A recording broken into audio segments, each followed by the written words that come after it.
Hi, I'm Lauren, And I'm Matt.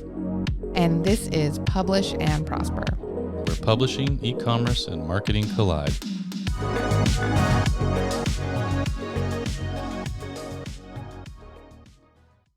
Welcome back to Publish and Prosper. We are in a upgraded studio layout.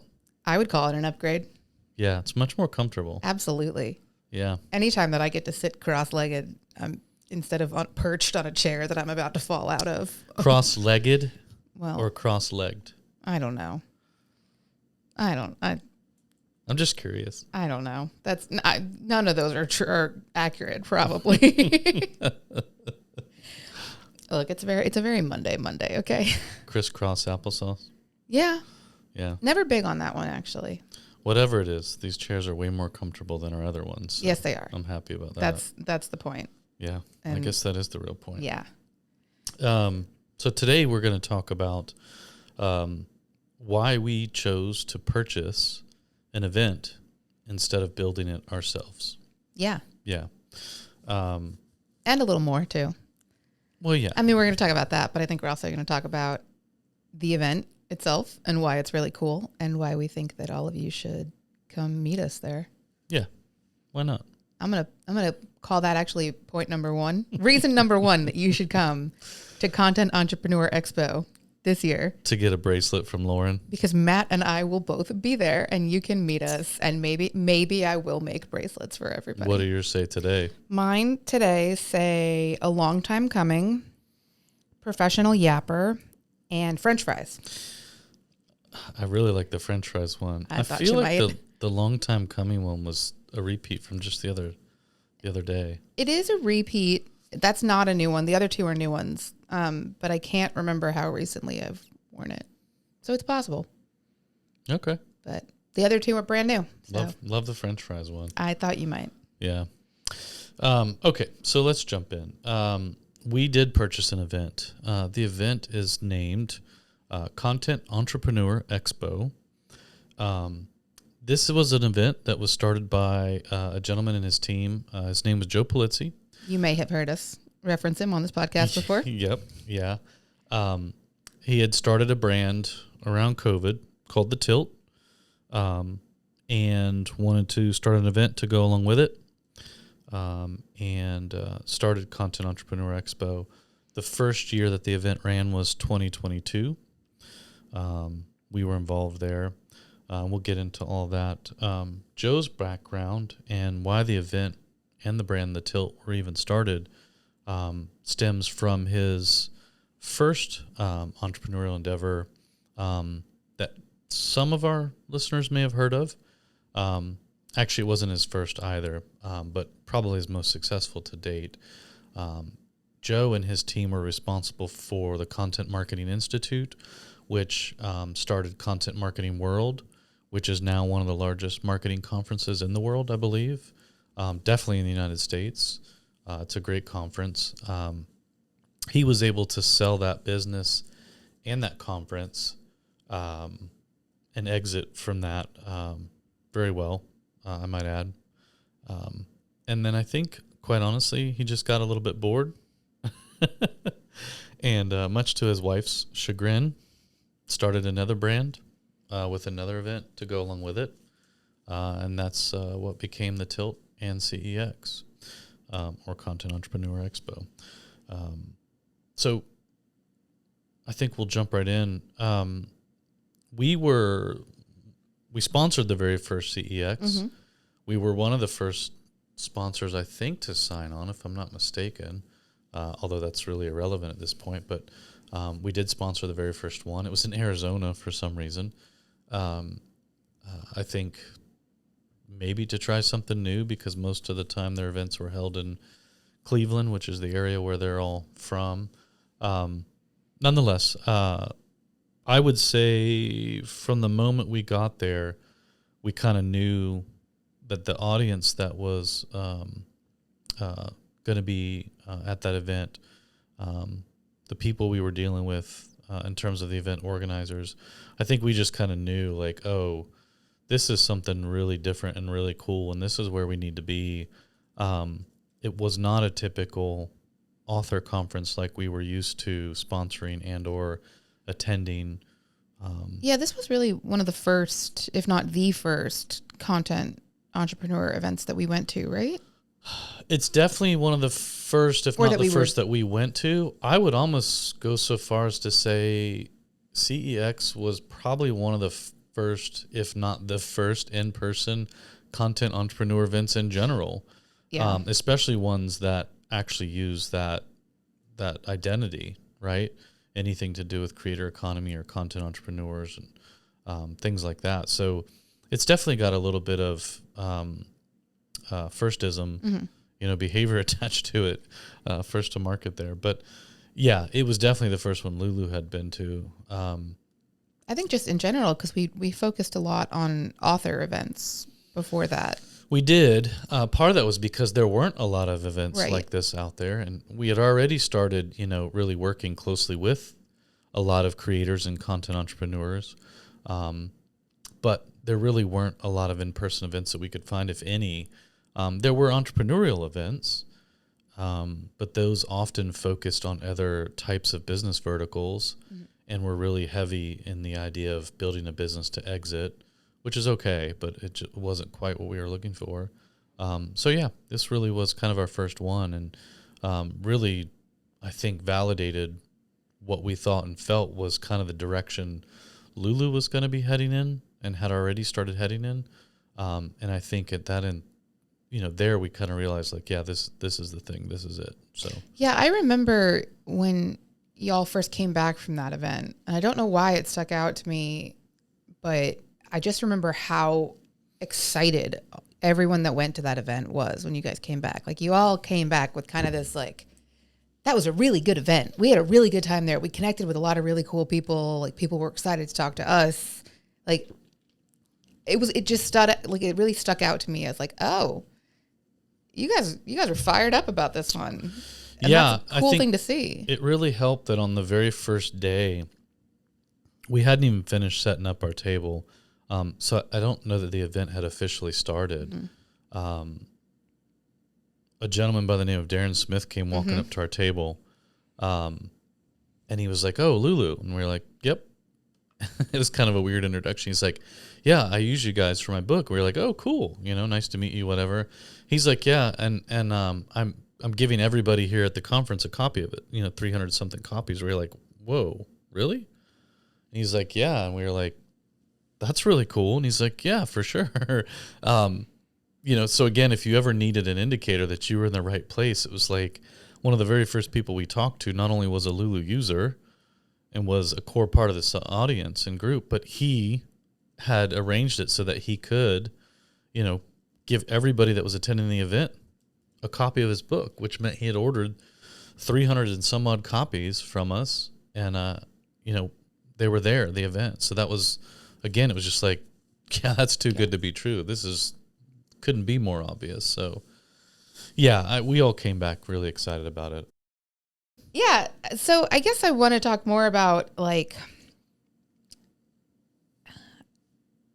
I guess what drew us there in the first place, maybe? I don't know. Yeah. I think that, again, we were already looking at these audiences a little bit. We were starting to understand that content entrepreneurs and people who create content as their core business were a huge audience for us. They only had a few real ways to try and monetize their content, or it seemed like that, especially to them. So a lot of them were, trying to monetize their content through online courses, and some were being very successful with it. They were making pennies on the dollar from YouTube sometimes or other places. But I don't think any of them truly understood how well they could monetize their content using, a book. Yeah. And what a book could do for their business or brand. And so understanding that's when we started kind of looking at those audiences. Where are they hanging out? Where can we get in front of them? And again, that first day, it was obvious when we got there, like, yeah, we're right. Like this works. Yeah, the proof of concept is so, nice. Yeah, there's just a natural connection between content creators the value that a book brings to their business and their brand, right? We talk about it all the time. And this, what we're talking about is early days where we were proving that concept. And the event was, a pivotal, I think, point in us understanding that we were right. We were seeing it in practice. And then the rest of that event, the next couple of days, same. Like everybody we talked to was just, either considering using a book, was already using a book as an asset or an authority builder, or things like that, even for passive streams of revenue. So the whole event, all 3 days, it was just like, yeah, okay. And again, in marketing, you don't always get such a concrete stamp of validation on something you're doing, especially something that was more of a long-term strategy for us, like pivoting to some of our audiences. Less focus on traditional fiction authors and more focus on, entrepreneurs and content creators and content marketers and, consultants and that whole nonfiction side of the world where you're creating content for a very specific purpose, oftentimes a marketing asset. So there was a lot of overlap there. Yeah. Yeah, absolutely. And it is something that we've, continued to do. Obviously, we've been to many more events since then. Yeah. As sponsors and also as attendees, and pretty consistently find that when we're talking to people at those events, it is much more the idea of like, yeah, I am either I already am working on a book and it's exciting to meet you guys and learn more about how you can help me publish that book, or people that are like, oh, I've never really thought about a book, but that is a great idea. And I can see how it's unfolding in my head right now. I have all these ideas for it and stuff like that, which is always really cool. I love going to content creator and content entrepreneur events. They're definitely, most of the time, hopefully we won't get any hate mail for this, but I think they're more fun than standard author events. I think so too. And I say that as somebody who loves author events. And used to go to them before I worked here. Yeah. From a personal standpoint, I find the content entrepreneur focused events, creator economy events, I find those a little more fun because I'm a little more interested in the nonfiction world of writing and content. And I'm especially, interested in the entrepreneurial side of it. But even from a business standpoint, it's just been more effective and more successful for us. And we just have more fun there. Mm-hmm. So, yeah, I would say I agree with that 100%. Well, and I think, too, it makes sense to me that you would naturally be drawn more towards these types of events than the author events. But for me, as somebody with a personal and formerly professional background interest in going to author events and going to events like BEA and London Book Fair and stuff like that. BookCon, yeah, all those things.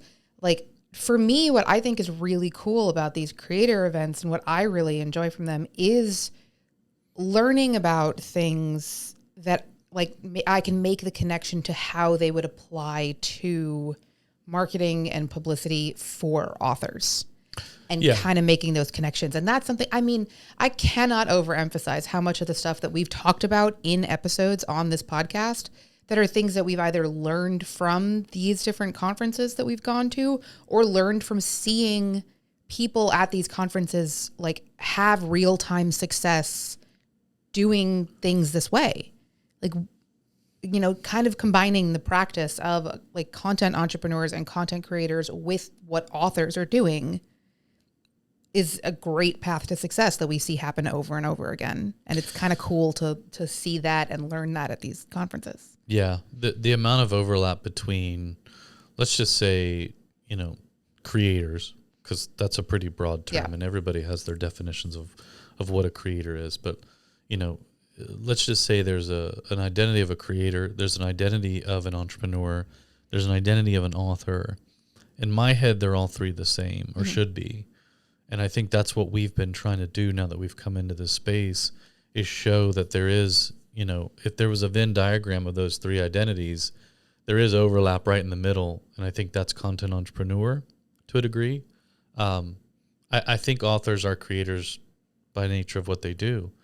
But I think authors are also entrepreneurs. or need to be. Especially self-published That's authors. right, 100%. Yeah, and even not self-published, but in general, authors need to be entrepreneurs these days to also make a good living and make sure that they can continue writing if that's what they want to do. So the overlap there, the Venn diagram of these identities it's very obvious to us. It's not always obvious to the people that we're talking to. And again, when we're at author events sometimes and we're talking about very much business-focused concepts and ideas around, things that have to do with maybe selling your books direct or setting up your e-commerce store, things like that. This is stuff that authors didn't really used to have to deal with. And they don't have to now, to be fair, but they really should be. And now more than ever, the tools exist, the technology exists, the platforms exist, and they should be doing that, right? So to me, again, when all of the identities that are associated with this event, this concept, the things that we talk about at this event are all in line with what we do, it was pretty much a no-brainer, right? Yeah, absolutely. Our camera has frozen on our recording, but it's still running up there. Huh. So I guess really the point is, do you think that, we talk about this event as a content entrepreneur event. Literally the description on the website is the event for content entrepreneurs and content creators serious about building an audience and driving revenue. Mm-hmm. So do you think that includes authors? Do you think that any authors listening to this podcast that are thinking right now, like, why do I care about going to an event for content entrepreneurs, should totally come to CEX? I think the same reason that I've said 1,000 times, and you've probably repeated it just as many, if not close to as many, is that, content entrepreneur is a broad term. Mm-hmm. You got to use something. We're not focused on just authors, we are focused on people who create content and want to make a living from that content, right? So yeah, absolutely authors should attend because they're going to learn a lot of the stuff they need to know to help grow their business. Again, we've talked about this too. A lot of authors don't necessarily consider what they do a business, and they should. And then others are just starting to and really need some help. And then others have already been treating what they do as a business for some time now, and they could use a little bit of intermediate to advanced level help to get to that next level of their business, to grow their audience even larger. And we have all of that, and we focus on all of that. So should authors attend? Absolutely. But only if you are an author who is interested in making a business out of what you do. If you're, a hobby author, then maybe not. Unless you just want to get out there and meet some new people, in which case, absolutely.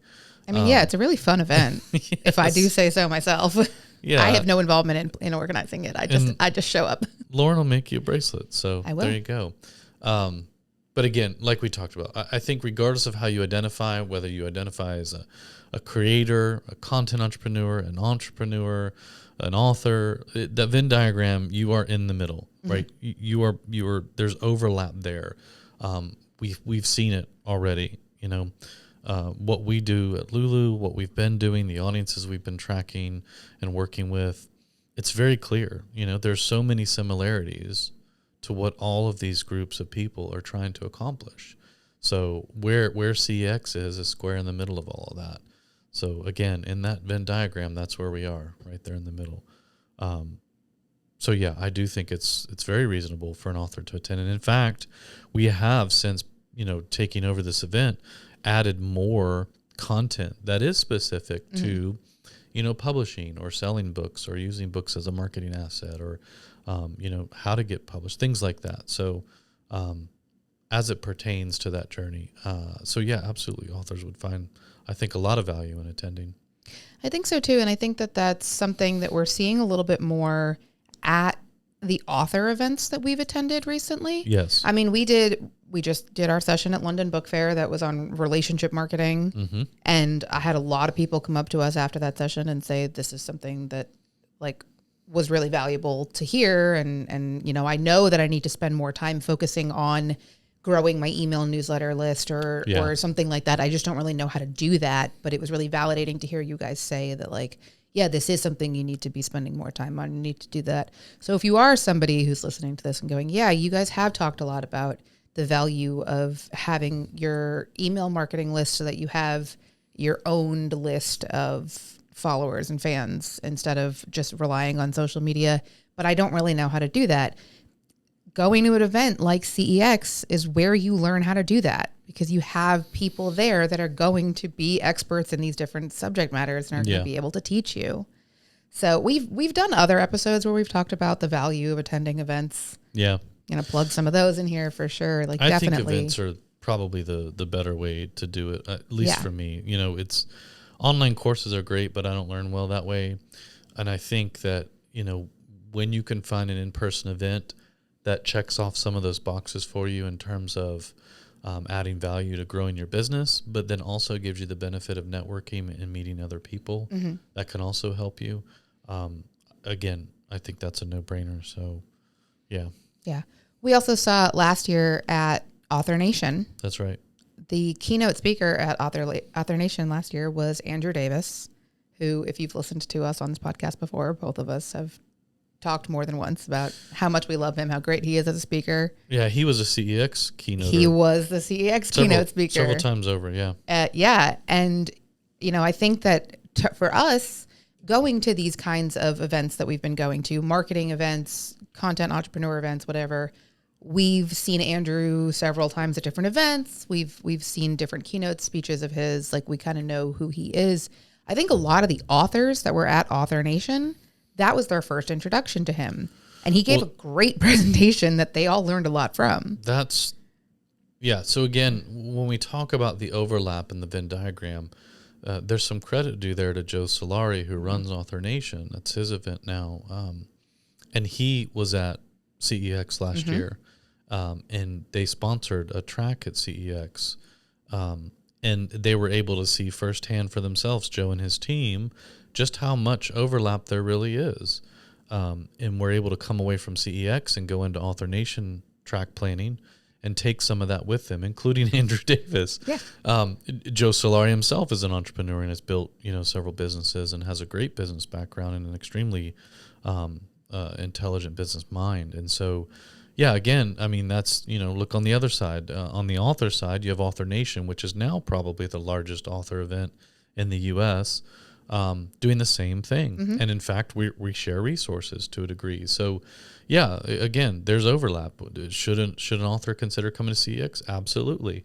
Should some entrepreneurs consider going to something like Author Nation because of the content they're now starting to incorporate into their programming? Absolutely. Yeah. I just think it's always a good idea if you have the opportunity to try something that is tangentially related to whatever your brand is or whatever your content creation is, whether, if it's an author going to a content entrepreneur event, because it's giving you an opportunity to get a different perspective on what you're doing. Yeah. And it's giving you an opportunity to say, like, hey, I feel like my social media content's getting a little stale lately, or I feel like I've just kind of been in a rut of, like, everything I'm doing is just the same thing, and it's the same thing that the other 20 authors in my, like, immediate niche are all doing the same thing. And, like, how can I inject some new life into this? What? Niche. Gross. So I think there's a lot of value in that. So. I agree. Can we go back a little bit to actually how we got here, in the sense of how we decided to buy an event? Yes. Because that was a fun kind of revelation when you came back and were like, hey, I know we were sponsors for 2 years, but we're gonna level up a little bit. What kind of led you to that, and why did we decide to go that route instead of just continuing to sponsor this event that the Tilt was doing? Lulu had wanted to do our own event for some time, and as a brand that sponsors a lot of events, and over the years, me specifically as a marketing manager, I always felt very strongly about events and the ROI from those. So it's something that we've always kind of had a pretty strong presence in. After the second year of CEX, again, it was very clear that, we would always be a part of that event one way or another. Typically as the title head sponsor, having as much coverage as we could. It just so happened that in 2023, after the second event, second year, Joe Polizzi, I think prematurely, but decided he was going to exit from the Tilt and CEX. I was the first one he approached about that, and we talked about it internally. We were not in necessarily acquisition mode or growth mode to say. We weren't necessarily looking to purchase anything, but the Tilt itself as a brand was growing pretty strong. At that time, I think they'd had around 35,000 newsletter subscribers, and we're doing some really cool things, with this audience.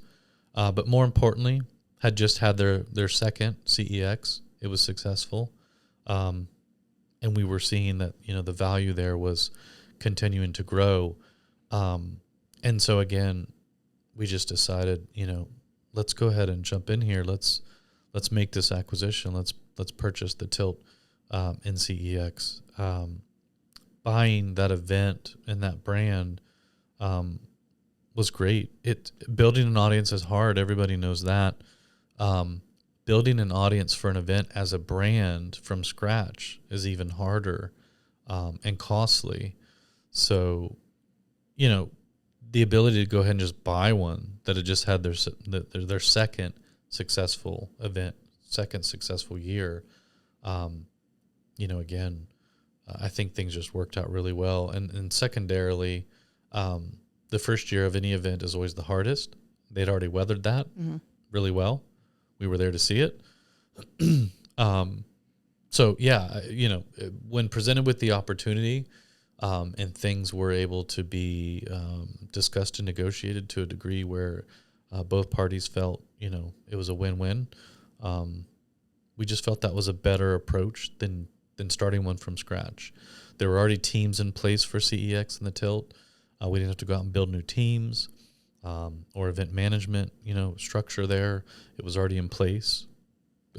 Shout out to Kelly Wetzel. She's a rock star.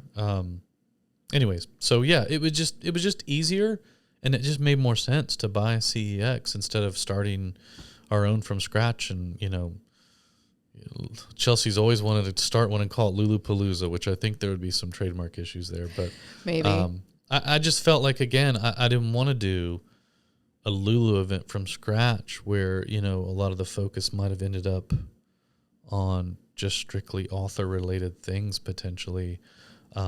Because that's what we probably would have had to have done for at least the first year, to attract most of our existing Lulu audience. CEX already had a loyal following, a great audience, and great programming. And Joe agreed to stay on and do the programming for a few years after that, which was a huge help, So, yeah, that's why we bought it instead of built it. I mean, I love it. I'm glad we did that. Me too. I am only tangentially connected to any of the planning at all whatsoever. I only really see what's going on and occasionally get tagged in on some review tasks for things, but I can't imagine how much more complicated it is when you're building it all from scratch and stuff like that. But has it impacted kind of how you attend other events, or what you what you pay attention to at other events now? Or it has, yeah.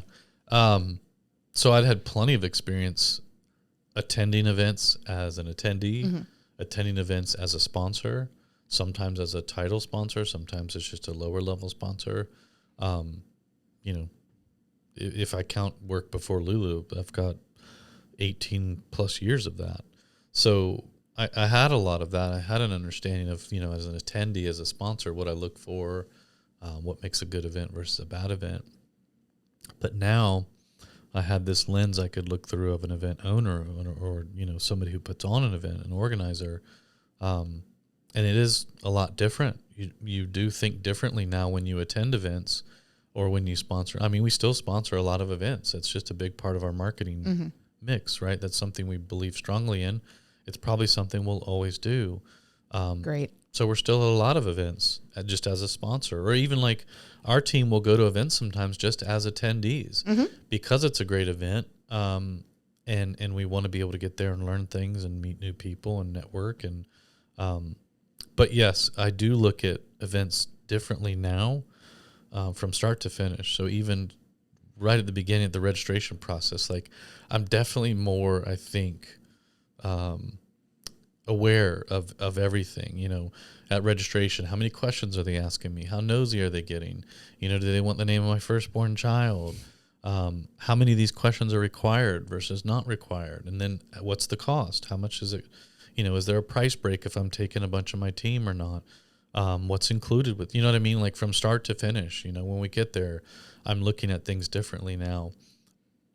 A lot of the like operations of the operations, there are operational stuff, but even things like quality of the fruit salad that morning for breakfast, or if they even offer fruit salad for breakfast that morning. It's weird how you start to look at those things, but you also have to balance it out, and you can now do that. If you've never run an event or owned an event or anything like that, and you've only attended, you only have that understanding.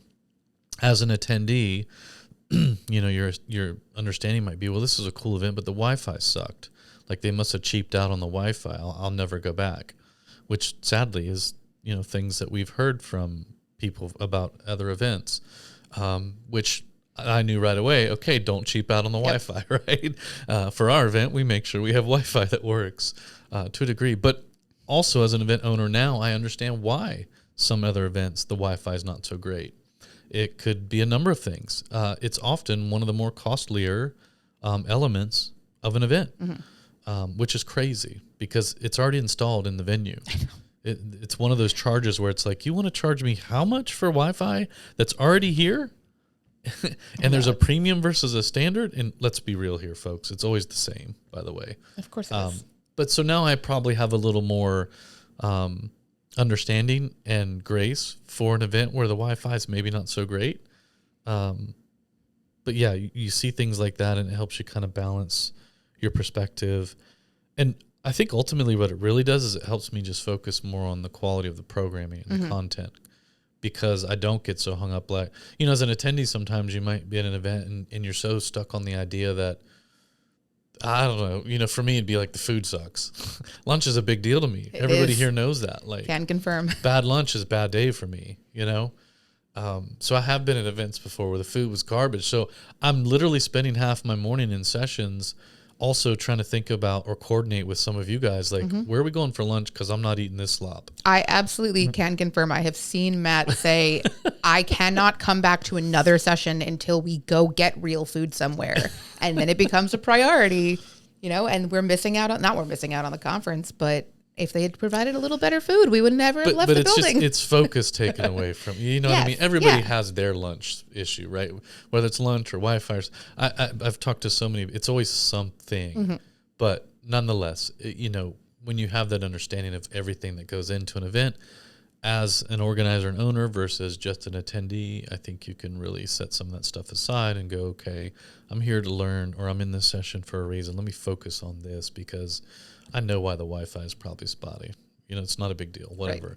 Or I know why, these chairs are not very comfortable. Well, it's because the padded ones, they probably put a premium on those things of $5 per chair or something. You know what I mean? Like, it's not.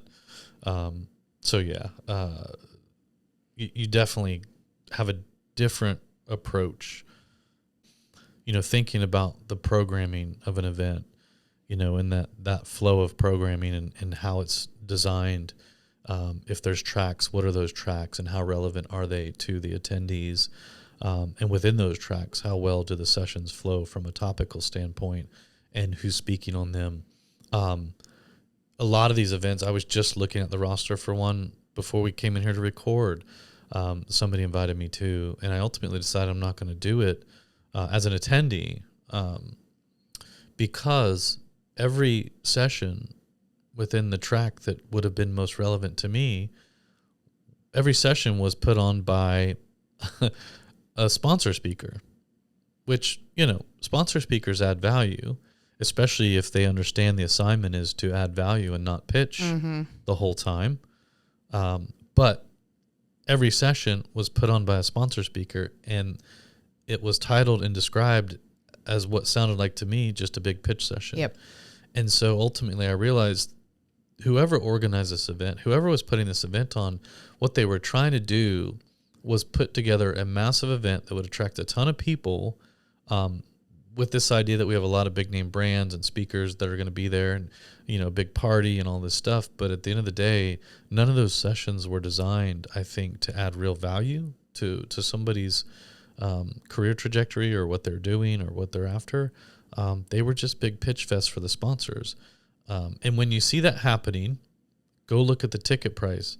I bet the ticket price is cheap because those sponsorships are extremely expensive. Yep. And that's why every single one of the sponsors gets a session speaking spot.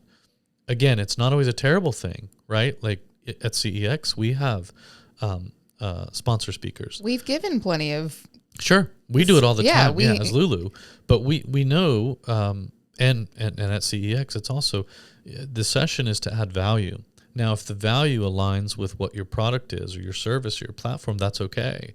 But it's not a pitch session. Right. You're not there to stand up on stage and pitch to our attendees for 30, 45, 50 minutes your platform and the pricing and the structure. Like, that's just not what it's for.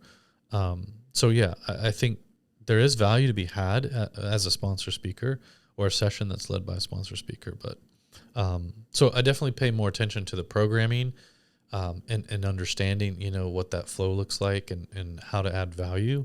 And then secondarily, I never thought about this because I'm an introvert. I never think about networking necessarily, but I realized how important that is for in-person events, as well as in-person events like ours, where it's a room full of entrepreneurial content creators who are there to try and further their brand and their business, and they want to learn from other people and they want to network. And so making sure you're providing a space for them to do that, but also time. Right. Like, you know, some of these shows, they pack in so many sessions and so many presenters that you get literally maybe 5 minutes in. But it's like when you were in high school And you're like hustling the class. You had 3.5 minutes to get from one class to the next, or you were late, like, which we all hated because then it meant no socializing in the hallway, right? My kids still hate that to this day, and they complain about it. So making sure that in between sessions, there's time to network and grab a coffee and, you know, hang out right there in the networking area, or talk to a sponsor if you wanted to, and go up to their booth and learn more about what they do, or just creating that space, I think, was really important. And understanding now more than ever when I'm at events where I see that that's not a thing, and why that's, you know, ultimately, I think a failure on that events part. Well, and that is some, like, you know, joking aside about saying like, oh, you know, if a good lunch isn't provided for us, we leave the building and we go out and get lunch. But like, jokes aside on that, yeah, absolutely. The difference in those two scenarios is we are leaving the building and it's just our team leaving the building to go get lunch, which is, you know, we have a good lunch and we have a good time because our team actually likes spending time with each other. So we usually have a good time at those things, but we are missing out on networking time in that moment. Yep. As opposed to a conference where they are providing lunch and it's in a big room where also you're probably going to have some sponsors and like vendor tables set up, and a bunch of big tables where everyone's just kind of sitting together and you have some opportunity to talk to each other. Yeah. That's a really valuable conversation and networking time. And it's not just our team, let's be clear. Well, yeah. I mean, I've been to plenty of events where once lunchtime hits, people are just pouring out of the doors. Yeah, we see it all the time as sponsors when you can tell it's lunchtime at an event where they're not providing lunch because it's just a ghost town for an hour. I'll tell you that we just recently, myself and Haley, came back from an event called Sponsor Games that Justin Moore does. And Justin was really smart in how he planned his first event. This was his first one, and kudos to him. But he was really smart in that I think he took in everything he liked about all the events he'd been to or sponsored or spoke at, and made sure he did not incorporate all the things he didn't like, right? And one of the things that he paid very close attention to is the food. Specifically because he did not want people to have to leave his venue, leave his event, and then come back late and miss something, or, for whatever reason, something happens and they don't come back at all, or whatever that might be. So, paying attention to those little details, I think, are key. And Justin actually, this was probably the first event I've ever been to that had decent coffee, but Justin took it a step further, and he had a craft barista come in each day and bring their, their espresso machine and all this other stuff. And I mean, we had really good, legit coffee and lattes and stuff at that event. And it was, for me, that's the other thing. My team knows, like, I need some good coffee, man, or I'm not going to make it to lunch. So, can confirm. Yeah. I think if you pay attention to those things and you understand that there are little levers and buttons you can push and pull to make your event more fun and more successful, I think those are the things we're paying attention to now and understanding. Yeah. Yeah, I think so too. So for everybody listening, why should they come to CEX? Well, I feel like we just spent the last 40 minutes talking about that. Okay, why should they come to CEX specifically this year in August of 2025 in Cleveland, Ohio? This specific event that's happening. Why should they come to CEX? That's better. Okay. Okay. I think there's a lot of reasons, many of which we just talked about, but I think the thing that we focus on the most, and the word you probably heard me use the most, is value. Like Justin, we knew that if we were going to do this, we wanted to make sure that our event fell into one of those categories. It doesn't need to be the biggest event, right? But it has to be the most valuable event. Like, a lot of people, we're spoiled because, me and my team, we have our company budget to work with, and we can go to a lot of events, But for the average author, creator, entrepreneur, they might only get to go to 1 or 2 per year, if that, because everything's coming out of their pocket. And it's not cheap these days to fly somewhere, stay in the hotel, do all the things you need to do while still covering your business and everything else to attend an event. So it's really important to us to make sure that people feel the value and the connection when they're there. And as such, we try to make sure we have the best speakers that are going to come. What do they want to talk about? What does their deck look like? How is this going to add value to our attendees and their journey? This year we have some great ones again. Last year was amazing. This year is even, I hesitate to say better, because that's, I don't know how fair that is, but this year we have some great ones again. We've got Will Reynolds. He's awesome. Ann Hanley is going to be there again, which is great. She's always fun and funny. Ann Hanley. And, talk about a gifted writer and speaker. I mean, I don't have to tell you, like, Ann Hanley's love awesome. Ann Hanley. Jay Klaus is coming back again, and Jay Klaus is somebody who everything he does is with intention to add value. Everything. And he's very transparent about what he does, what's successful, what works, what didn't, why it didn't, how much it cost him, to fail that time, and what he's doing to change it. So it's always great to hear Jay Klaus talk and give a session. You have other people like bigger names in the marketing world, Mark Schaefer, Robert Rose. These are people who bring value every time they speak and talk about, various different marketing concepts, things that are going to help you grow your business and grow your audience. I'm sure this year there'll be, some sort of focus on AI, I would imagine. Mark just, published his new book, Audacious, which has some direct correlation there between AI and humans creating content and stuff like that. So I expect those to be really good. Yeah, but I think those are like, I mean, yes, obviously there's going to be some kind of specific topic that they're talking about, and you can find all of that. You can find our agenda for the event at the website that I will have linked in the show notes. It's cex.events, events with an S. Mm-hmm. Yes. Okay. Yep. But like all of those are, first of all, people that you've probably heard us reference before on this podcast. Yeah. But second of all people that I don't need to know what their session topic is. I'm going to go see Ann Hanley talk. If the session on the agenda is Ann Hanley's going to read the phone book for 45 minutes, I am still sat. I am in the audience. I'm there. any of these people that Matt just said, like, those are all people that I'm going to go see no matter what. So it's exciting to have them on our. I guess that makes sense. Yeah. I have mine too. There are certain people that if they're an event, I'm definitely catching their session. I don't care what the topic is, because I know that they're either going to entertain me or add value. Mm-hmm. So I understand that for sure. But there's a lot of great, beyond keynotes and things like that. Keynotes are great, but they're a little more inspirational than educational sometimes, mm-hmm. which is fine, because I think we need a healthy mix of both. Yeah. We need a healthy mix of education and inspiration, especially right now, but there's some really great sessions and workshops that are happening too.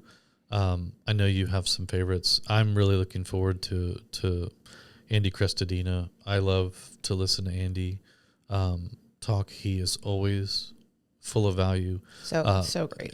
I don't know that there is any single other expert on the topic of discoverability right now that does as good of a job as Andy does, in my opinion. But anyways, I know there's some others. Who are you looking forward to seeing? I'm definitely excited to go see Katie Brinkley again. Yeah, I've seen her speak a couple of times, but she's great. She's doing a session on social media, email, and podcasting strategy. So I will be taking notes for sure at that one.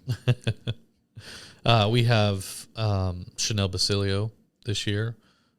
She's a new one for us as a speaker and as a workshop facilitator. But her session is the title I think is really cool, and knowing her, it will be extremely valuable. But it's reverse engineering the most successful creator businesses in the world. So there are probably some really cool stuff that's going to come out of that one. I think that'll be a lot of fun. Yeah, I think that's going to be a great one. I think that's going to be interesting to see. And then the other one that I'm definitely looking forward to, and it's not just because in his photo on the event website, he's wearing a Disney shirt, but Paul Gowder is doing a session on leveling up your email marketing, which, while I personally am not an email marketer, again, for this podcast, we talk all the time about the value of email marketing. And that's something that I'm looking forward to, like, learning more about that so that I can share that with anyone who's listening to this who doesn't come to CEX. So I'll take good notes for all of you, I promise. That's true. Yeah. You'll definitely take good notes. I will do that. But I mean, there are so many fun, and some of the fun of coming to events like these too is like the people that you're like, yeah, I love going to this session so I can see this person again. Or I love, like, I'm going to be in Robbie's session. Well, yeah. I got a seat at the table already in whatever session Robbie Fitzwater is doing. I have to, because that's there fun. To him. Yeah, of course. I have to give him a hard time. You got to wear that suit jacket again. I don't know about that. We'll okay, see. That's fair. But I think it's just really, it's really fun to have these kinds of sessions that we can go to, or these opportunities to connect with people that there's another speaker at CEX this year is Lou Mangello. Oh yeah. Who we've gone, the like trajectory of how both of us have connected with him at Podfest 2 years ago. Several years ago. We met him, and then it turned out he hadn't heard of you, but he was already planning on attending CEX or something. So then he was at CEX. I think he was either friends with Joe Polizzi or knew of Joe Polizzi and CEX. Yeah. So but that was like just a fun where we were like, we were just talking to this guy, and we're like, we work for Lulu. We are doing this event ourselves. And he was like, I'll be there. And then wound up inviting you to speak at his event later that year. And now here we are a year later, and he's speaking at CEX this year. So like, that's a really we've talked about the value of attending events as a way to grow your network and to connect and network with people. Yeah. And that is a real-time example of how just exclusively through connecting with somebody at various events over the year, we've grown our network. Yeah. Which I would say is another very valuable part of going to CEX. I'm just saying. I think, we could list all the benefits all day long, but yeah, for sure. Even for somebody like me who networking isn't always easy, especially at an event, because, as it gets later in the day, my social battery is just more and more drained. But I think for events like CEX and others that are structured similarly, it's just easier to network and talk to people. Yeah.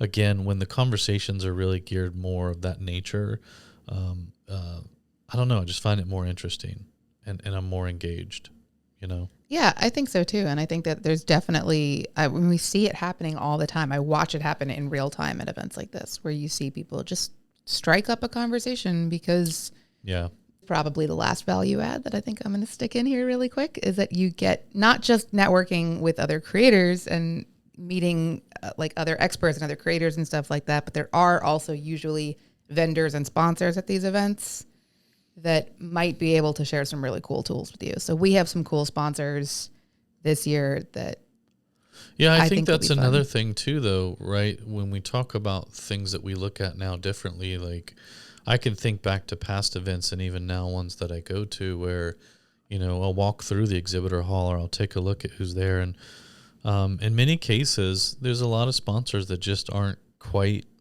in line with the event or the actual audience composition. And so, again, it becomes a question of, is that event just taking sponsors because they need the checks? Or are they actually curating sponsors who are going to provide the best value and the best products for their attendees? Do you understand your attendees well enough to know which sponsors will bring value, which ones are going to bring the tools that they need?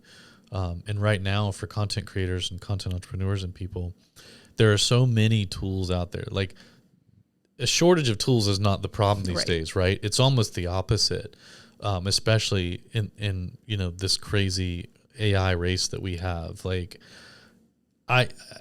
for anything I need done at this point, I know there's a tool out there that can do it, and more than likely, there's a tool that incorporates AI into it that can do it for me.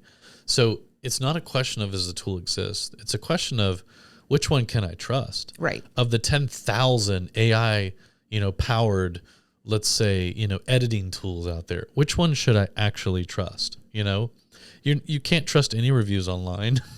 They're almost all either written by a brand or somebody who's, you know, kind of being paid by a brand or something like that. You may get lucky and find a couple of solid reviews, but I've always found it helpful, and maybe it's just because I worked for a brand or work for a brand, but I've always found it helpful to be able to actually talk to people from those brands, because I feel like I can get a better idea after talking to a few different ones. Like, which one do I better understand their value prop, their pricing, and which one's actually going to help me achieve what it is I'm trying to achieve, versus, you know, trusting some AI generated review online or some other, you know, subreddit where those may or may not be humans with good intentions either. Right.